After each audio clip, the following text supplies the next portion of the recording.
wow. Bow wow, welcome to DogStar. Each week we sit down with a star of rap and R&B, and this week we have the pleasure of sitting down with Soca Jones. Yeah, how you feeling, man? Man, glad to be here. Glad to be back, you know? Yeah, like we were saying before we started recording, it's been a long time coming, so we appreciate you making the time to make the trek out to DogStar Studios and chat.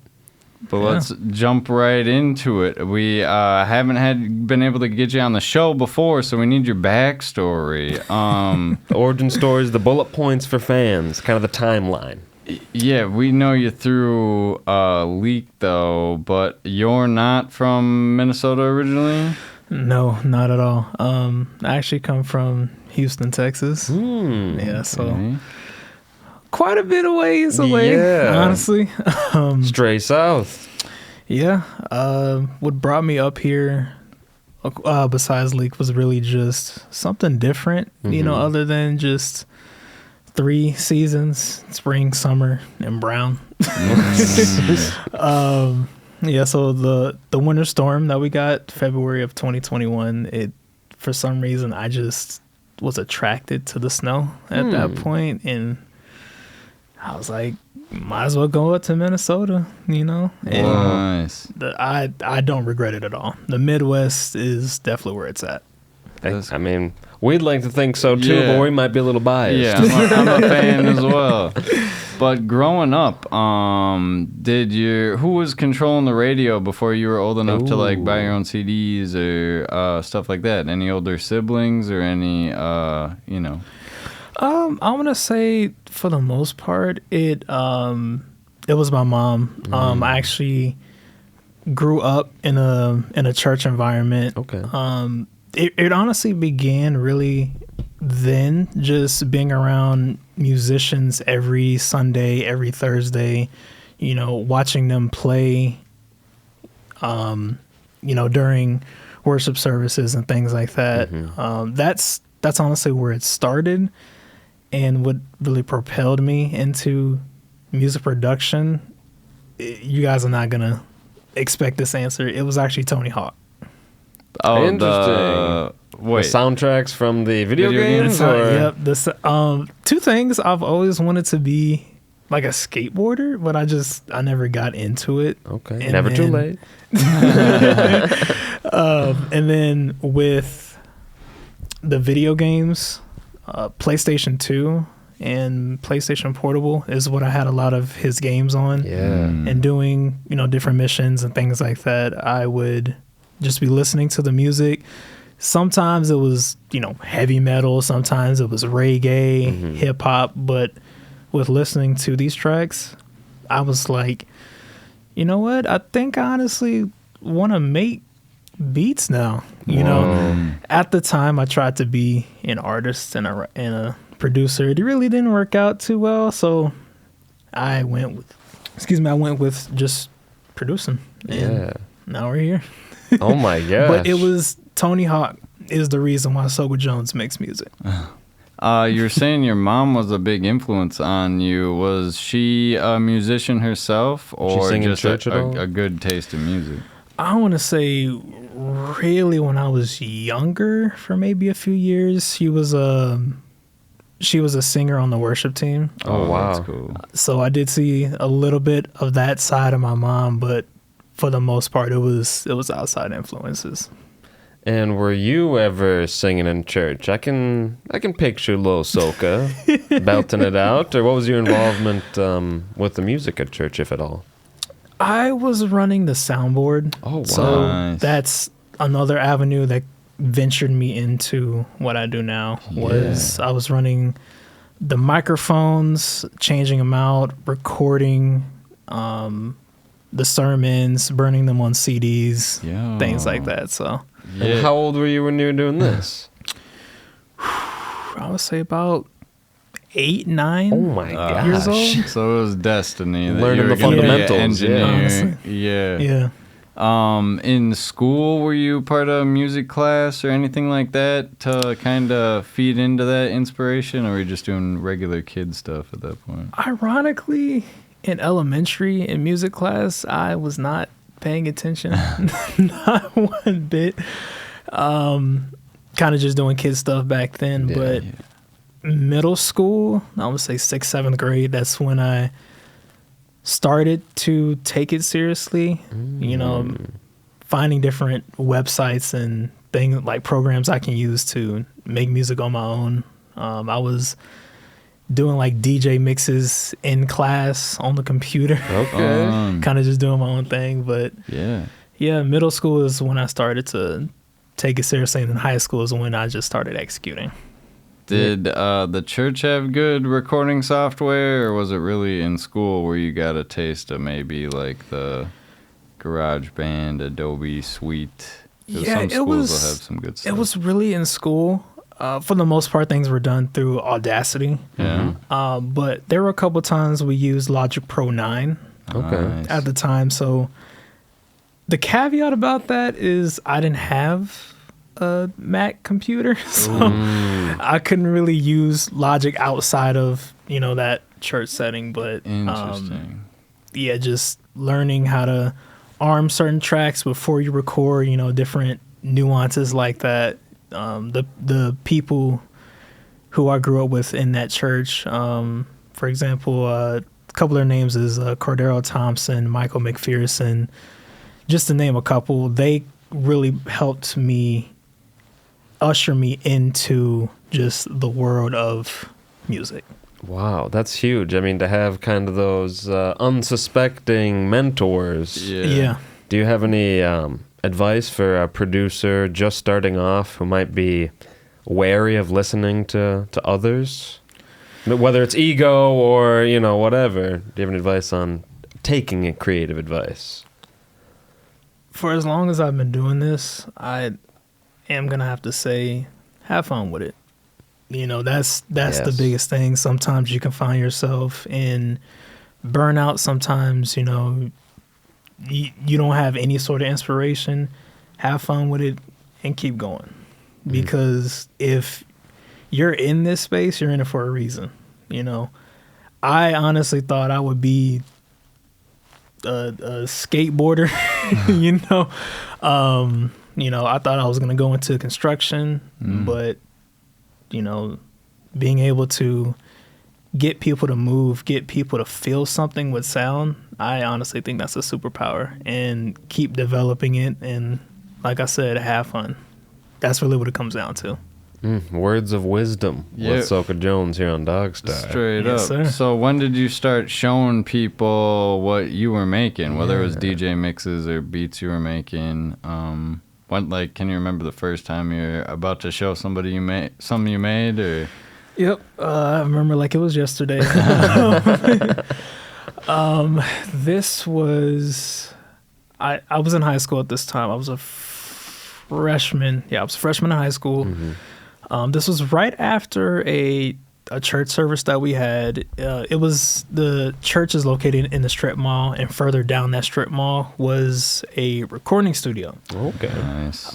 So I ended up walking over there with my red flash drive in hand, and I was gonna, you know, see, hey, let me show people what I do, and, you know, we'll go from there. Whoa. Yeah. And the studio owner at that time, Bars Murray is what he goes by. He was the very first artist that believed in me. Met him for the first time, you know, told him, hey, you know, I make beats, different things like that. And he was like, you got anything to show me? Handing him the red flash drive. Now, he went back into the studio, and he was gone for about like 3-4 minutes. So in the back of my mind, I'm like, this guy I just met, is he downloading my stuff? Right, he's jacket. Like, did he just jack my stuff? But he came back, he's like, you know what? Come back here. Whoa. And then I went into like the studio portion of the space, and he was like, how old are you, man? I was like, I'm about 13, 14. He was like, this is amazing for what you got. Oh, wow. And I was like, you know, hearing that from the first artist where you show your product to is, it's very enlightening, encouraging. But that was honestly the first time I ever showed anybody anything from what I do. And what were the tracks like at the time? Was there a producer that you were really into that you were trying to emulate, or was it just kind of 100%. whatever? Yeah, 100%. I want to say during that time I was heavy into, I would say, club music. So DJ Mustard was a big influence at the time. Mike Will, a little bit of Metro Boomin at the time. Okay. And of course, can't forget about the legends, the Scott Storch, Timbaland, of course Quincy Jones, which we're gonna circle back to that one. Yeah. Really, just a conglomerate of just so many different influences to make me who I am. Really. Is there a place where can we listen to the earliest available track that you produced? Just because we were researching, and I'm just wondering, sometimes stuff just doesn't make it out, the earlier stuff, and if you don't have a hidden SoundCloud or something for them, or maybe it's been scrubbed. Right. Well, I'm just saying, That's what true, is yeah. out, which one is the earliest produced? Letho and I had a record called Medic that we ended up dropping in 2018. Okay. And that was the first, or that's the first one people might be able to find. Correct. We might have to redrop it because I do believe they scrubbed it from platforms, Okay. but that was the first collaborate track that I did with another artist where I was an artist myself. I produced the record. I mixed it. Him and I were going back and forth. I remember it took like 11 different mixes for him to be like, all right, now I can start mastering it. Whoa. So, yeah. Was this another local Texas artist, or at this time? Yeah. He's actually from Chicago. I was from Houston. Absolutely crazy story on how we met. I was a sophomore in high school, and the reason why I remember this is because my favorite movie, Interstellar, was actually released on my birthday in 2014. Oh. And I met Leak 2 weeks earlier before that. So for me, it's kind of like a moment in history that I'm just easily able to remember due to how things lined up. And we met on Twitter, honestly. What? Yeah, I sent it. Till this day, I can't remember if he followed me first or I followed him. But I did reach out, be like, hey, I see you're an artist. I make beats, trying to work. And then he said, bet, let's do it. And it's been nonstop ever since. I mean, you think y'all like grew up together, you know what I mean? Y'all make some beautiful art. He's a mentor, the older brother I never had. So it's wild. Two random people from two sides of the nation that had the same vision of mine and came together. I love that. Before we get too far down the timeline, we gotta ask if you've always gone by Soca Jones, or if you had like different drops back in the day of different names. Yes. So I've had several different names over the years. When I first started getting into the music scene in church, they always called me C. Jones, my first initial last name. Then when I started to produce music, I went by, I believe at first it was Lil J, but then I realized there are too many Lils out here. I was thinking of Lil Wayne and, Right. So switched it from that to J1 the Prodigy, which Bars Marie, he's actually the one that coined that name for me. I was like, that's a little bit too long.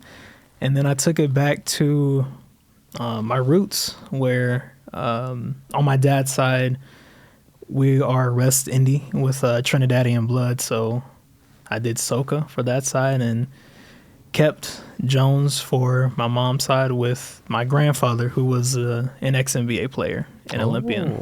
Wow. Oh, that's nuts. Threw those two together, and Soca Jones is what we got.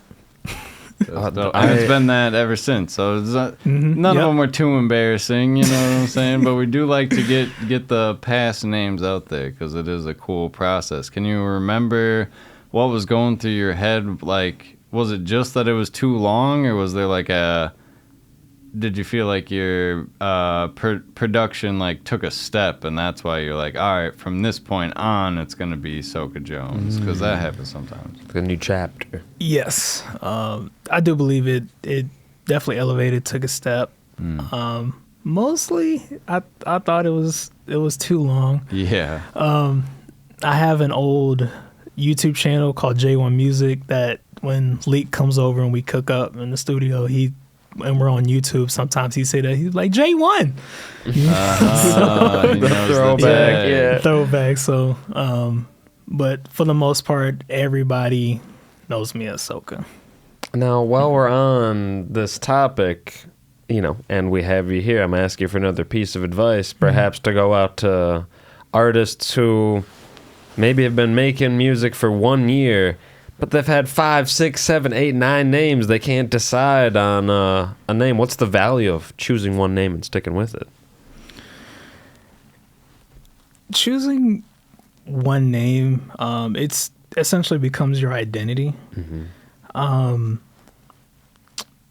For me, it was, what do you want fans, people who don't listen to music, family, friends, like, what do you want people to know you by? And just for me, Soca just ran off the tongue pretty easily, honestly.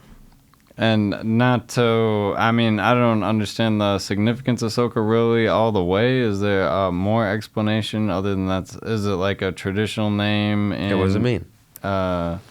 Trinidad and Tobago, or? Yeah, so Soca, it's actually short for the soul of Calypso. Whoa. And yeah, that's the native music of Trinidad and Tobago. So people often get it confused that it's soul and Calypso. It's actually the soul of Calypso. Whoa. So Soca music is the soul of Calypso music, and that's where I pulled it from. People may know it from Carnival or things like that, but Soca music is that islander, dance hall type of music. That is huge. We appreciate you sharing that. I never knew. I feel like I'm going to listen to the music a little bit different now, for sure. And again, just the care that you took in choosing that name that you'll be known for the next 1,000 years, basically. Yeah. That's how you get a good one. You got to definitely put some thought We into are it. sitting down with Soca Jones here on DogStar. Make sure to follow him, Soca Run It Back, SOCARUNITBACK on Instagram, and follow us at DogStar Podcast. We'll be right back. Bow wow. Bow wow, baby. Bow wow.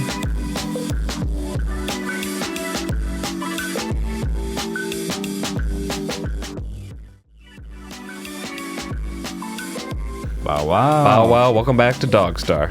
We are blasting off with Soca Jones. Learning about your early origins down in Texas, through church, and into middle school and beyond. So I don't think we've moved to Minnesota just yet, have we? In the timeline. I think we're, right around 2018 at the furthest.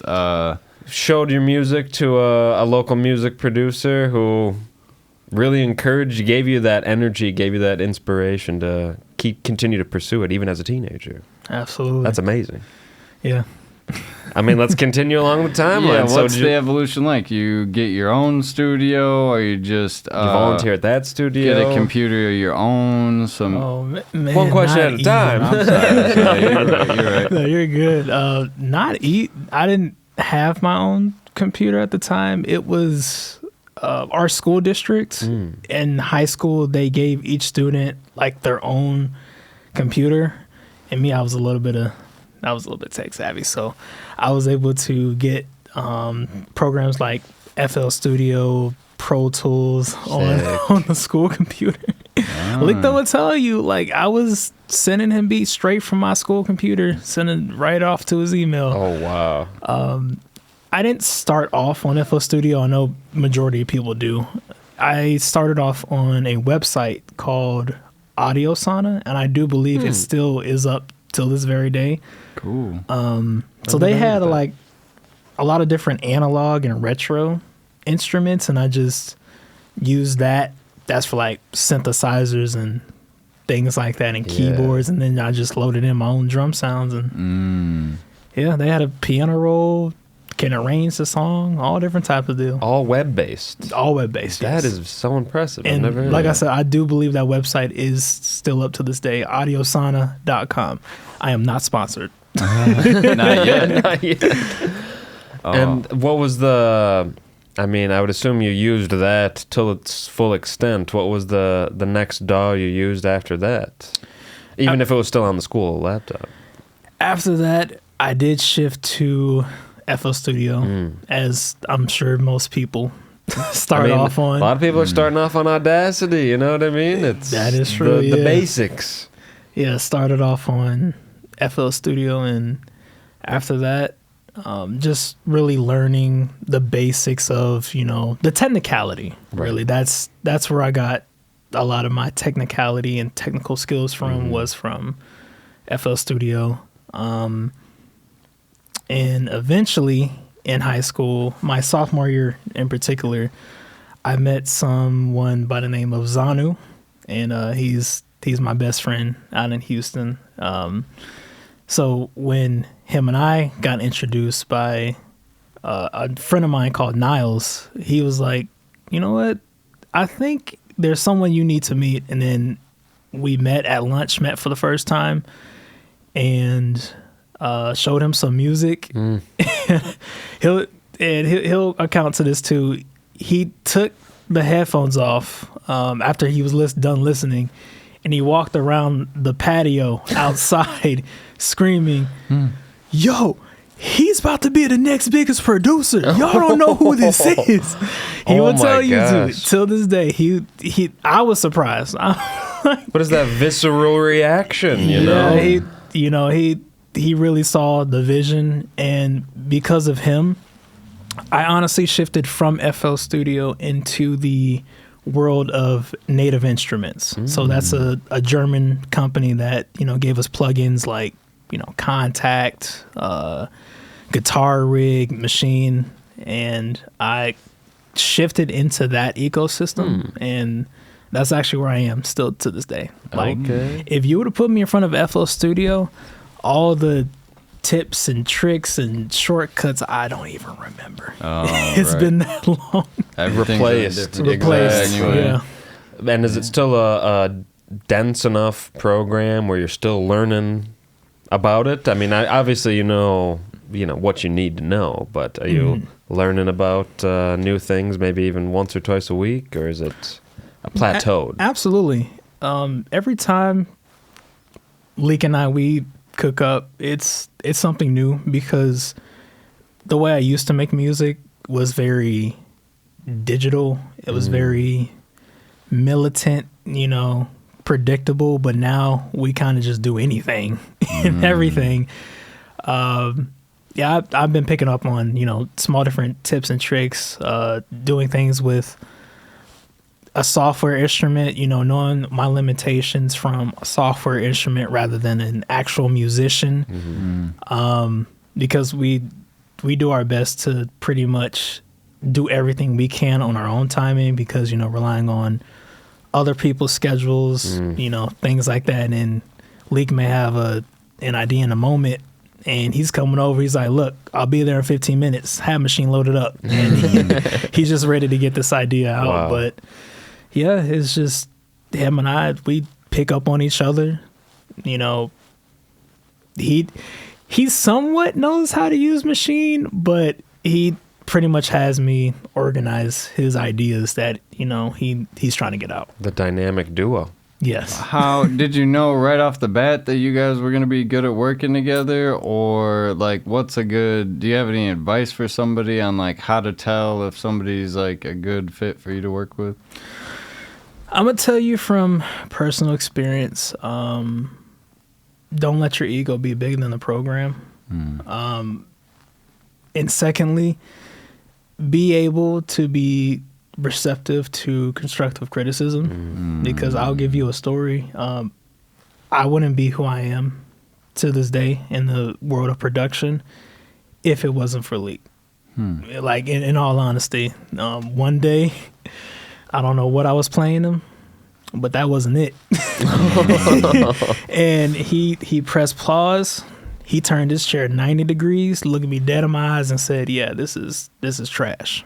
But see, majority of people will stop right there. He took it the extra mile. He said, look, this is what I'm going to do to help you improve it. Because one thing about him, he does not mind voicing if he don't like something. It'll hurt, but you'll grow from it. Yeah. And that's really when I knew, okay, this is the person I need to stick with because he's bringing the best out of me. I may not be able to see it in the moment, but he sees something that I don't. Wow. You know, so, and then he doesn't want, you know, me to, you know, attach my name to something that isn't good. So he's definitely there to stay on top of, I don't like the way that sounds. Try this instead, you know. So that's really our dynamic. That's and so if you want me to break it down in like musical terms, our dynamic, it took us years. He'll tell you it took us like 10 years for us to figure out what our official dynamic is. But if Quincy Jones and Michael Jackson never stopped working after the Bad album, you get Soca Jones and Leak though. Because the world, we never got that side of Michael. You know, granted, what we did get, still beautiful, amazing music, but just imagine what could have been if him and Quincy didn't stop working. Oof. I mean, we don't have to imagine anymore. We got you guys. Yes, sir. Oh, I love that. Just a match made in heaven, seriously. And it sounds like you guys collaborated digitally before even meeting each other. Yeah, we met in October 2014. We didn't meet each other in person until we both went to South by Southwest in March of 2019. Whoa. So 5 years just consistently working together, and then he flew in from Minneapolis, and then we drove from Houston to Austin, and we were like, hey, yeah, you're real. right. Yeah, what does collaborating long distance look like? Is it just drop boxes and whatever, or is it? Yeah, it's a lot of emails. I'll say that, a lot of emails, phone calls, text messages. You know. And are you guys working on one song at a time, or does it end up being like a bunch of songs in the hopper? It's honestly always been like multiple records at once. Wow. Nowadays, it's kind of common with us now. He'll record something, and we won't touch that idea until 3-4 years from the day he recorded. But just to have it ready to go. Yep, just to have it ready to go. And that's honestly the two records we showed you guys last time, Proper Leak and Shada. Both of those were recorded in 2018, but they weren't released until 2022 and then 23, respectively. That's another part of our dynamic. People gotta wait forever to hear the song. I mean, do you personally struggle with that balance between perfection and executive decision, or at this point in your career, have you streamlined the process where you're not getting caught up for 3 weeks on one beat? Or will it be, does it depend on the project, depend on the song? It depends on it depends on the record. Okay. Some records do come a lot easier to me than others. And that's one thing about our dynamic that we're able to really hone in on. He sees when I'm struggling and where I'm struggling. And, you know, he's able to put me right back on the path to getting what we need done. But it really just depends on the record. But from everything that we start from scratch, you know. So he has a new idea, load up a new machine project. Let's get a tempo that, you know, makes sense for what he's trying to do. And I'll start building out the record from the very beginning of the song, and then lay down a foundation. He records over it, brings back the vocals, and then every instrument is built around his vocal performance. So it's a really a one-of-one record. You know, you wouldn't be able to find that on YouTube or anything else. Like, every instrument is built to what he does. That's so cool. And yeah, obviously only possible if you have a one-on-one relationship, artist to producer. Right. When you guys started meeting up in person, did you become engineer as well, or are you? Is he still getting his vocals done somewhere else? And yeah, I've seen his process. It's crazy. He doesn't write any lyrics, and I know that that's shocking to some people. He freestyles them. Now, when I say that, don't think he just one takes whole track. All right, now we got to hit. No, he comes up with his lyrics on the spot. Essentially, he gets his melody down. You know what he like how he wants to fluctuate his voice, and then he'll put words to it. So that's dope. Yeah, I've seen him record in person.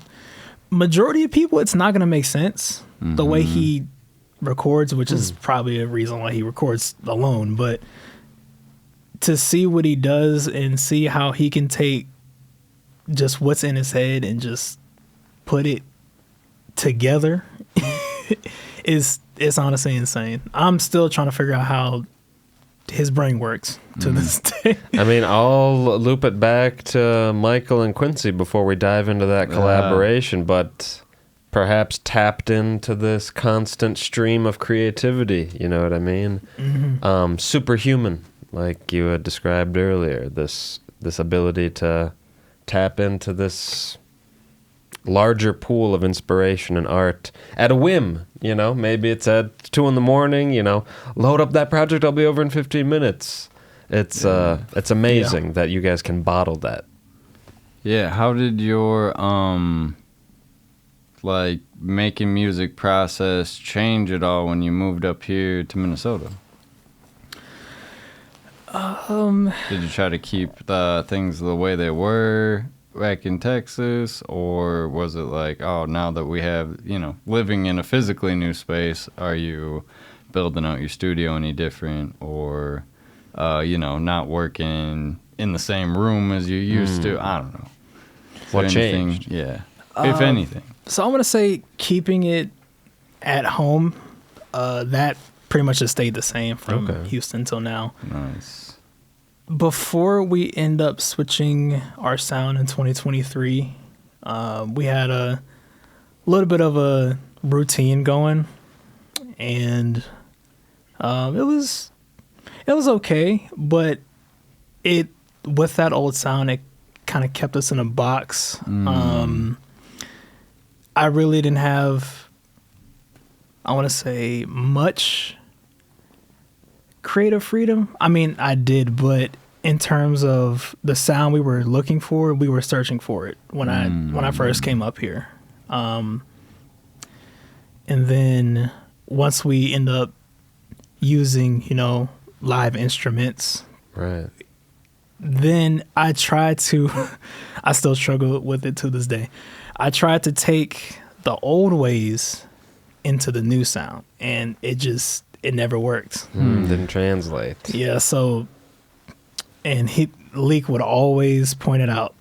He's like, you're making a loop, but you need to start building the track from the intro. You know, so things like that, you know, I kept trying to hold on to those old ways because that's all I knew, you know, but once I realized music essentially doesn't have any rules, like you can do anything at that point.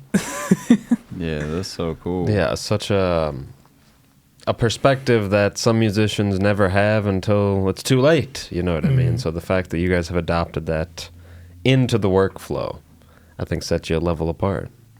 Was there any like ways you got good at doing the long distance collaboration, or yeah, let me ask that before I ask the next one. Like, is there any secrets, any keys, like weekly check-ins, or I don't know what you same time every week, or honestly,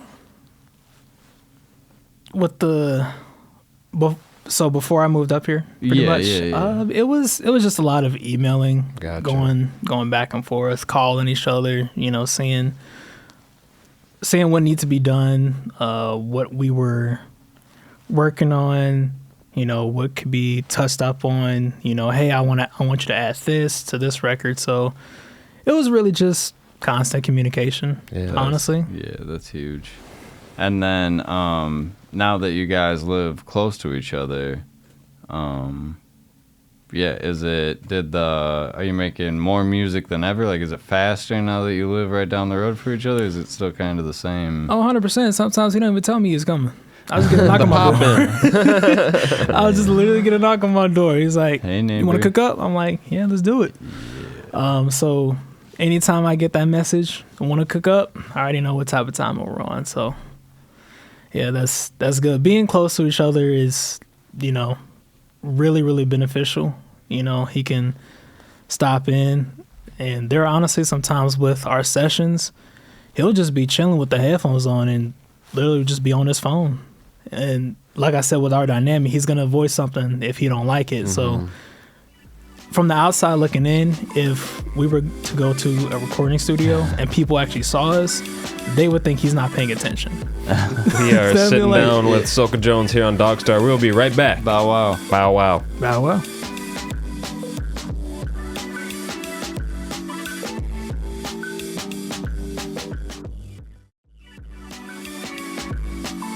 Bow wow. Bow wow. Welcome back to DogStar. We're sitting down with Soca. Soca Jones. Just in case I forget to say it at the end, it's Soca Run It Back on Instagram. SOCARUNITBACK on Instagram. Soca Jones on Spotify, and it's got you tagged in some of the tracks you produced. Yes, sir. There's a bunch of Leak Though tracks you produced.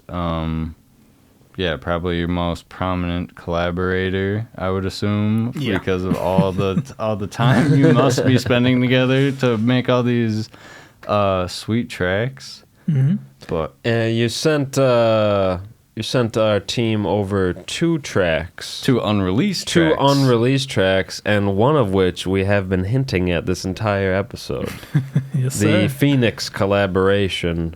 What can you tell? I mean, from inception to finishing of the track, please take us along that journey.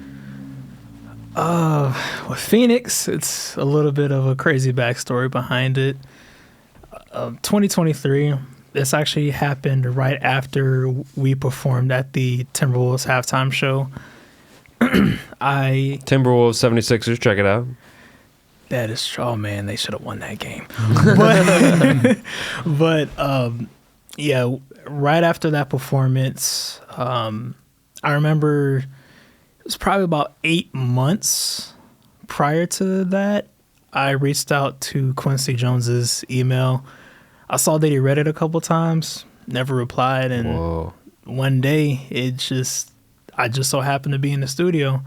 I get an email notification, and the name says Quincy Jones. No way. Yeah, so... what? Leak though was even shocked, honestly, right, when it happened. And he just essentially, recognized, like, hey, keep spreading love and light. Keep doing your thing. And after that, we end up switching our sound because we wanted to show him a record, that he could, get behind and arrange or whatever needed to be done. And the first record we have, it was good, but it wasn't strong. It wasn't it. And then we started working on a track called Phoenix.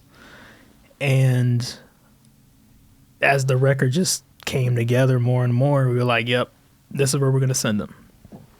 And I just want to say shout out to Carson Lewis, the guitarist who did the guitar solo on that record.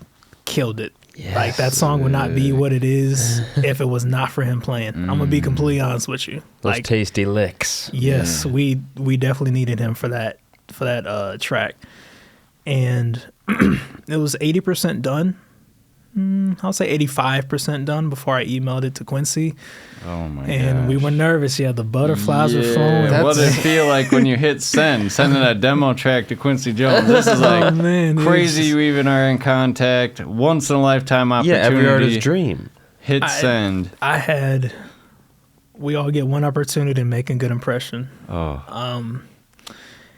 And I think I made a good one because he read the email 88 times. Oh my god! Yeah, because I have an email. I have an email tracker with my email, and so I'm like, see, you're opening it, but you're not saying nothing, big dog. Like, what's going on? Listening to it, you're not saying anything. And when he did reach out, it was a very short message, but in short, I gained his respect as a producer.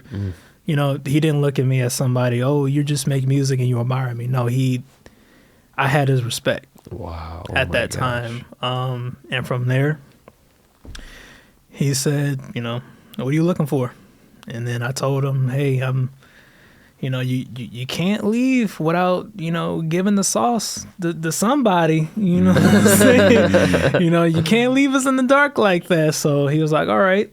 And he began to mentor me, but this wasn't your typical mentorship. He was having me tell him what to do. Oh. With all the records that we worked on, the way he taught me was, what do you want people to feel? What do you want people, what kind of feeling do you want when people turn on this record? Like, do you want people to remember the exact moment they heard the song for the first time? Or, like, what's the goal here? And I said, backwards from that, yeah. Yeah. One of Leak's tracks, his title track called Leak, though, with the brass arrangement, because that song's kind of like a college marching band type of song. Quincy, he was like, something's missing, and he had me figure it out. That's pretty much how we worked with a lot of these records. So with Phoenix, you can definitely tell, Quincy worked on that with us, but we got a lot done in the little time that he was here because, we all know we can't live forever. It was November 4th of 2024. Actually, it was like 2-3 in the morning. I had to go. He got up to use the restroom. I get a call from Leak. He tells me, hey, man, Quincy just passed away. Oof. Yeah, and it really hurt because that was 3 days before my birthday. So it really took a hit, for me. But what I can tell you is that what we did get done in the time that we had, it was pretty much like a couple albums worth of different records. So Phoenix is one of the first of many, of I would arguably say the greatest producer in our corner of history, to ever do it. Yes. Yes. So with him being gone, it wasn't really him passing the torch. It was really him helping me see, you have your own torch. I'm here to help you light it. That's huge. So, and that's dropping this month, correct? The Phoenix track? Phoenix, yes. Yeah. That's tight. Because, when we were talking about setting up this interview, there's a Michael Jackson documentary coming out. Is that still happening around the same? Not documentary. Oh, no. My bad. Biopic. Way different. Yeah, so, we're still shooting for the 24th. Absolute worst case scenario, a couple weeks after that. But, it's just very appropriate timing, though. That's really why we waited 3 years to release this record, because remember this song is the first about one since Shada, about 2.5 years old. So That's amazing. Yeah, I'm excited. Perfect timing to jump back into the giving music to the people, man. Yeah. We've been waiting, and then we have another unreleased track. Yes. Not to move on so quickly from such a amazing and influential collaboration, but there's another dope collaboration. Y'all brought the track Blue. To play after this interview, and that's after Blue the Saison. Sorry, I don't know how to say it, but No, you're good. It's the album that we're working on, and I know for people who know us, they're like, we never got Luna. Luna is going to be dropping with different records. We call it the archives now, pretty much our older sound. And we got a track from that called What It Do. People are going to know it as Do Rag Energy. That's coming out later this year. That I will be releasing. Leak went ahead and cleared that song, so we're on track for that. But for Blue, we're going through a few different album names. Okay, that's not Blue, a final name. Sorry about that. right? I just read the track or the final name of the. My bad. Yeah, so kind of derived from that, one of the lead singles, just on some rock star vibes, just like the lyrics say, we've been living like rock stars, live with no regrets. That's really the main message from that record, live with no regrets. Yeah. So yeah. That's a fun message. Yeah, such an amazing journey. Absolutely. And we've got about less than 1 minute with you. I wanted to ask, rapid fire almost, between now and when we have you back on for part 2, which might be a few years from now, what do you hope to accomplish between now and then? Honestly, to get the world to fall back in love with music again. That's one of my main goals, Everybody really focuses on America, but the world is so big, and I just want people to feel something from music again. Well, we appreciate the work that you do. Please keep it up. Thank you again for joining us, joining fans today, and thanks. Sorry, I just can't express my gratitude enough for joining us. I'm glad to be here. Thank you for having me. Great interview, man. This is Soca Jones here on DogStar, if you can believe it. Follow him at Soca Running Back on Instagram. Follow us at DogStar Podcast. We were about to play Phoenix and Blue here on DogStar. Check it out. In that order. Bow wow. Bow wow. Bow wow.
I'ma go and get that catcher.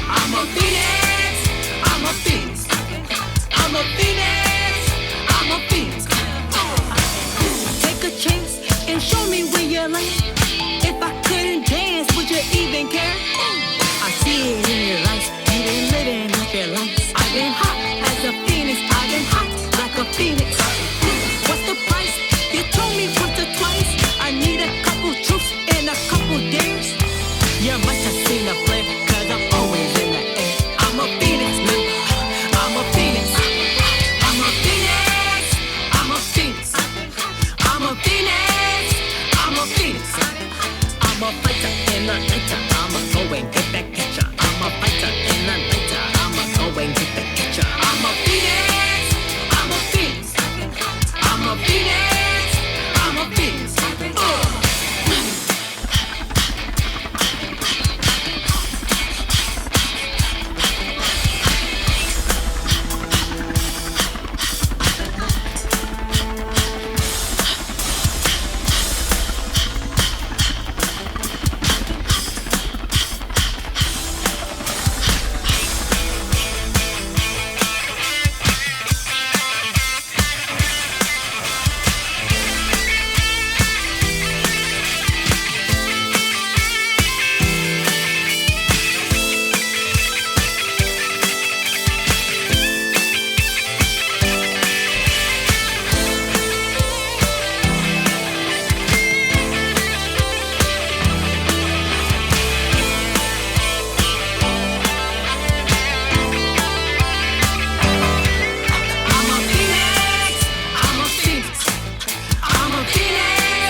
Soca running back.